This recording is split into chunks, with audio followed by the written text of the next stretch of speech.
All right, howdy everybody. This is Farmer Ross here, and we are in the washroom here at the farm. And today we are going to be saving watermelon seeds. So saving all seeds is a very similar process, and I love watermelon, and they're nice big seeds, so they're going to be easy to see on the video and whatnot.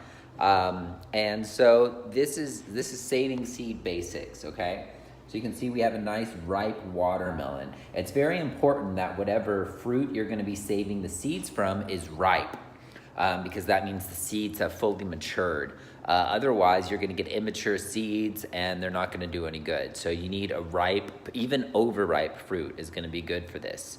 A lot of people will intentionally let some of their fruit or squash or whatever over ripen so that they can use it for saving seeds. So here's the watermelon, and I'm gonna actually flip the camera around to make this a little bit easier. Okay, so here's our watermelon, and you can see the seeds all in there, and you can also see the white seeds. The white seeds are the immature seeds, so we do not want those. We want the ones that are nice and black like that. And I'm gonna add them just to this bowl here. So I'm gonna be picking them out, getting as little watermelon as possible, putting them in the bowl. Okay, so I'm gonna finish that. All right, here we are. So you can see that I've harvested a majority of the seeds out of the watermelon, put them in the bowl, and then I've filled the bowl up with water. So you can see there's water in there, and there's some chunks of watermelon meat in there as well, and that's gonna be just fine for what we're doing. Because what we're doing now is actually letting the seeds ferment. So we're gonna leave it out here for, I don't know, say 2 days or so. And we're gonna let the outer coating, there's an outer coating on these seeds, the reason that they're slimy basically, and we're gonna let that break down via fermentation. And we're going to mark the seeds, and so we know what they are. This is especially important if you're doing multiple seeds. The only kind of watermelon that I have is red crimson, so it's a little bit easier, but earlier this year I saved some tomatoes, and I saved all different kinds of tomatoes, you know, the sun golds and the sweet 100s and black cherries. So it was important that I keep those different so I know what seeds I'm saving. Okay, so I'll show you the setup of my markings. All right, it's been 2 days, and there's a little bit of kind of moldy growth on there that you can see, that white bit. And we're going to now rinse them off. There's a slight unpleasant smell coming from it as well, just signaling that the fermentation process has begun, and that's what you want. So now I'm gonna rinse off the seeds, and then we're going to lay them out on a paper towel and let them dry. All right, so I've rinsed off the seeds, and now I've laid them out on a paper towel to let them dry for about a day. And then once that happens, we will package them up and mark them. So these are ones I've done earlier this year. It's the same type of watermelon, it's a crimson red. So after these have dried for a day, we're gonna package them up in a dry, light proof container, and I keep mine in the fridge.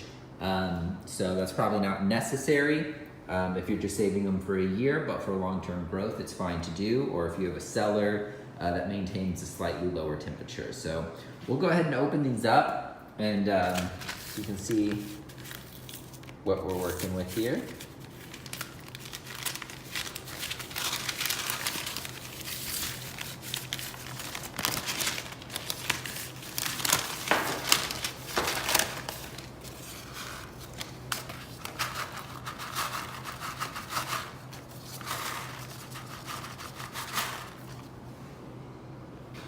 You can see they're dry, nice little seeds ready to go.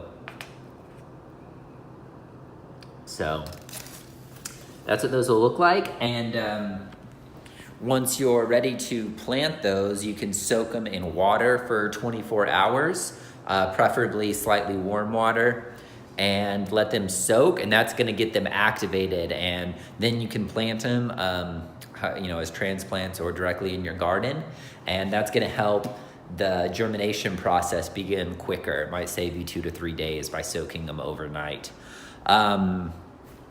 So that's the basic process of saving seeds. First, you harvest the seeds from a mature plant. 2, you soak them in water for 24 hours to let the protective coating on the seeds break down. 3, you're going to rinse them clean. So you're gonna, after they've been soaked, you're gonna rinse them, get all the goop off of them, and then I think this is step 3 or 4. You're going to let them dry, just like that. And then after they've dried for a day, you're going to package them up, label them, and store them in a cool, dark place until they're ready to be planted next season. And then when they're ready to be planted, my recommendation is that you soak them. So that's the basics of saving seeds for pretty much any vegetable that you're gonna grow in your garden: zucchinis, different kinds of squash, watermelons, other kinds of melons, tomatoes. It's a little bit different from leafy greens because they actually have flowers that are gonna turn into the seeds rather than the actually being in the fruit. So we'll make another video on those. But any fruiting body that contains seeds in it, that's how you're gonna save them, is the process I just described. So I hope this video was helpful, and I hope that you are encouraged to save your seeds. It's quite a fun process and exciting, building your relationship with that strain or lineage of plant. So, all right, wishing you all the best, and Farmer Ross signing off. Happy growing.